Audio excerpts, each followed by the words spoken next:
Heartbreak, triumph, and controversy. Brian Wilson's creative journey with the Beach Boys is more complicated than most fans realize. Behind the iconic soundtracks of Endless Summers was a man wrestling with immense personal demons and a controlling influence that changed his life and the course of pop music. But here's where the story takes a surprising turn. Brian Wilson often embodied the archetype of the struggling genius.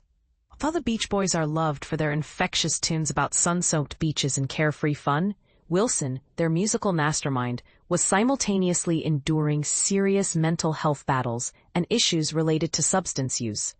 Matters became even more complex in the 1980s when Wilson reconnected with Dr. Eugene Landy, a controversial psychologist he had worked with before.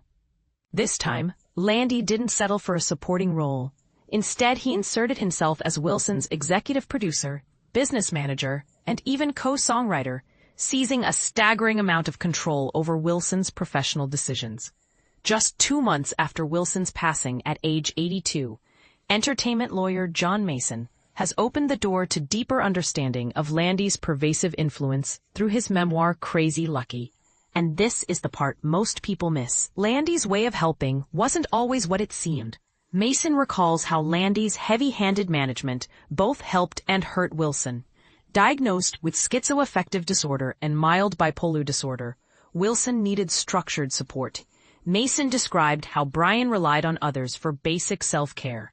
He needed help just to get out of bed or eat properly. Landy's presence was a double-edged sword. On one hand, he empowered Wilson to engage with life. On the other, as Mason put it, Landy grew to expect he could step into Wilson's shoes in the band, taking control over aspects of his career and personal decisions, to the point where Wilson wasn't permitted to do anything without a Landy handler present. Now let's talk about the hit that sparked regret and debate. In 1988, the Beach Boys achieved their first #1 single after Wilson's prime with Kokomo, a song featured in the movie Cocktail. Wilson's bandmates invited him to collaborate, and at first he was thrilled. But here's where it gets controversial. That excitement later faded after a pivotal phone call. According to Mason, Landy only permitted Wilson's involvement if he himself would receive songwriting credit. The other Beach Boys, Carl Wilson, Mike Love, and Bruce Johnson, weren't willing to agree to Landy's demand, so they wrote the song without Brian. When Mason and Brian eventually heard the final version, they both wondered aloud if this was a giant missed opportunity for both Wilson and the band.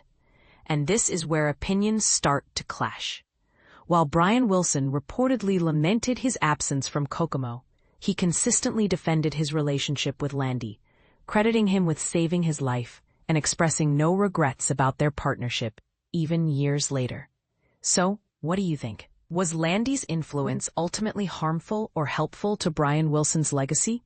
Should bandmates have compromised to allow Brian's participation, even if it meant giving credit where it wasn't deserved? Or did Wilson's well-being really take priority over musical collaboration? Share your thoughts and let's get the debate going. Would the Beach Boys story have turned out differently if Landy hadn't been such a powerful presence?